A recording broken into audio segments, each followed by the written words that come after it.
750 on Sports Radio 950 KJR AM on a beautiful, beautiful sunshine-riddled Friday morning. And we traveled down just a couple of hours south to Portland, where our friend Gavin Dawson is with us.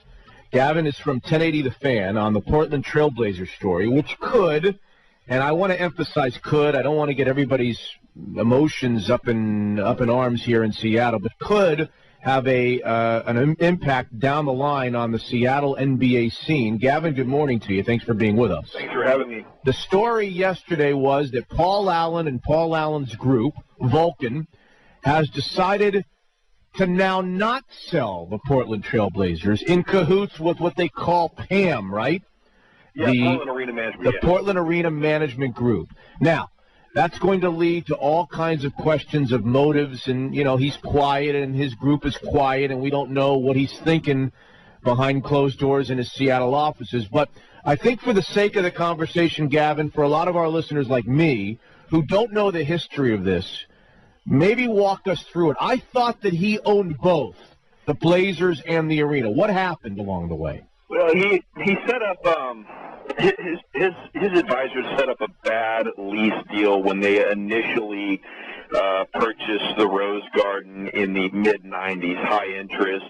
And a couple of years ago, when Steve Patterson, the new president of the last couple of years, came to town, one of the major goals of his tenure was going to be to get the Blazers back into financial order.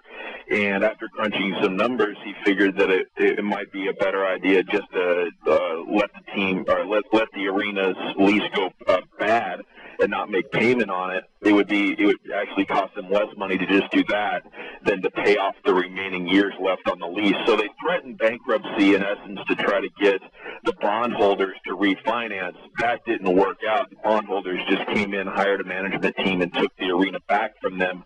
And that move went final about 18 months ago. They took it back.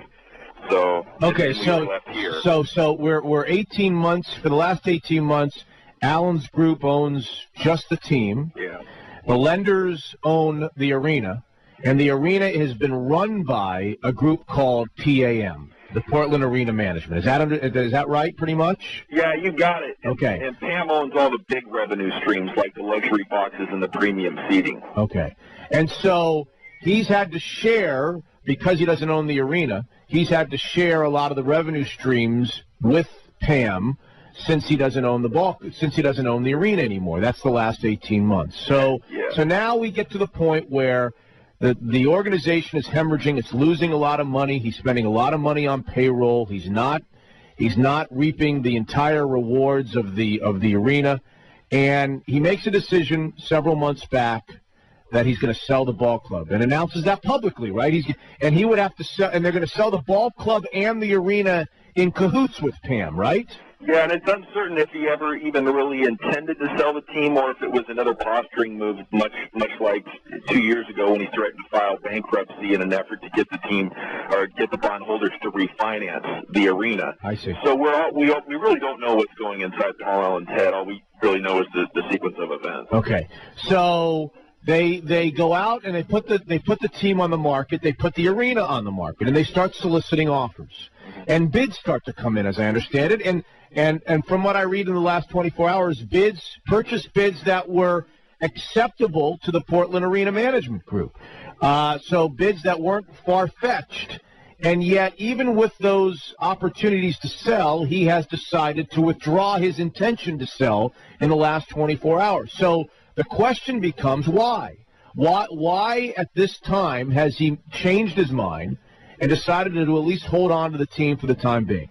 There could be a couple of reasons. Maybe he thought that opening it up for bids from a wide range of potential buyers, that he would get an offer that would knock his socks off and that he would sell. Mm-hmm. And then the other theory is that he's sort of riding the wave of increased optimism that's happened since draft night, when they made 6 trades and began to reshape the roster, brought in Brandon Roy and LaMarcus Aldridge, who had nice summer leagues. Yeah. And then the trades bring in Jamal McGlure. Something that's widely reported is that Paul Allen loves basketball, and he loves the wheeling and dealing aspect of it. Yes. He loves the excitement of young players and potential for improvement. And when this team is in the playoffs, and they have a chance to win, he's got to be one of the happiest guys on the planet. So I think that's probably the consensus, is that he's getting excited about the team, the direction the team's heading in. Okay. Well, Gavin, let me give you scenario 3 that we would like to believe here in the Pacific North, in Seattle.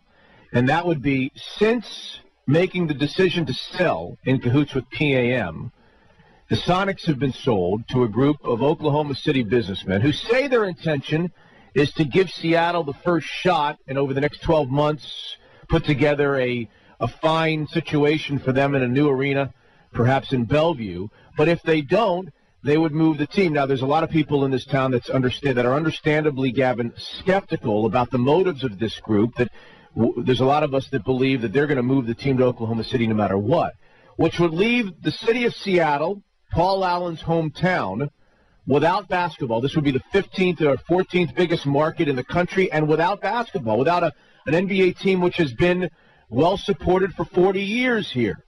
Some of us would like to believe that this story of his now decision not to sell might be not only what you say, which is the excitement of the wheeling and dealing and the excitement of LaMarcus Aldridge and Brandon Roy, but perhaps Paul Allen saying, now hold on, maybe I should hold this now and see what happens to Seattle.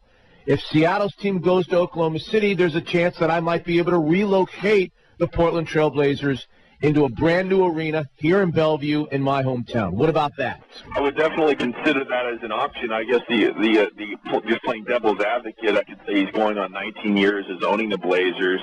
And, you know, he said it himself that he has Blazers in his blood, and after 18 years, he's definitely a huge Blazer fan. Now, he'd be able to keep the team and move it back to Seattle, so that's certainly the other side of the coin. Mm-hmm. The other thing to look at is the lease that runs through 2025, and that would be a very sticky situation to negotiate. Now, of course, I believe in Seattle the lease is through 2010, so it gives him a couple of years to work himself out of that if he chooses to do so. But I know that they're trying to be at least a bit more financially responsible, and it would cost them certainly quite a bit of money to get out. Do we know how much that is, what that number is? No, it hasn't even been, you know, considered or gone to court. I don't think it's basically an ironclad lease. There's no way Paul Allen can get out of it. That's what's in the contract itself. Now, of course, when you get lawyers involved and hundreds of millions of dollars, you could potentially buy your way out of it. Right. And I wonder what that price to buy his way out of it would be. I think it would have to be negotiated. Yeah. Gavin, thanks so very much. Appreciate it. Gavin Dawson in Portland.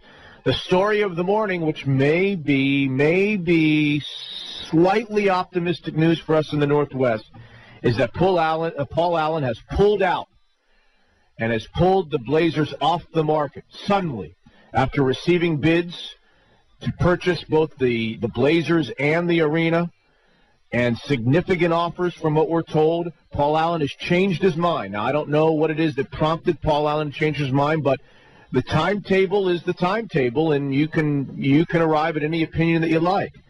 When he initially decided to sell, and they have been losing money hand over fist. When he initially decided to sell towards the end of last season, and right at the end of last season for the Portland Trail Blazers, the Sonics were still owned by Howard Schultz and his group. In the meantime, with the Blazers on the market, Schultz and his group sell to this Oklahoma City group, and there's some speculation that they might move the team back to Oklahoma City.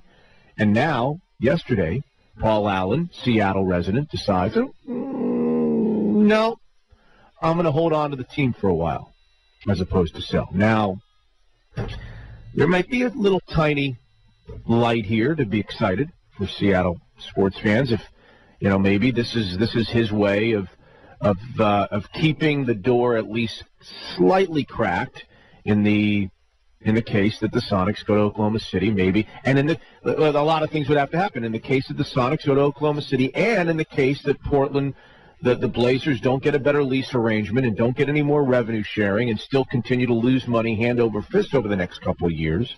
Well, this may be an opportunity to Paul to be a part of, as he was with Quest Field, to build a state-of-the-art arena on the east side with all the great things that go along with it, in cahoots with perhaps some public funding, and like he did with Quest Field, put his own money into the mix, get some public funding, and build whatever the basketball equivalent is to Seahawks Stadium, maybe that's the team that ends up here for the long haul. I don't know. 8 o'clock on Sports Radio 950. Here's another late development.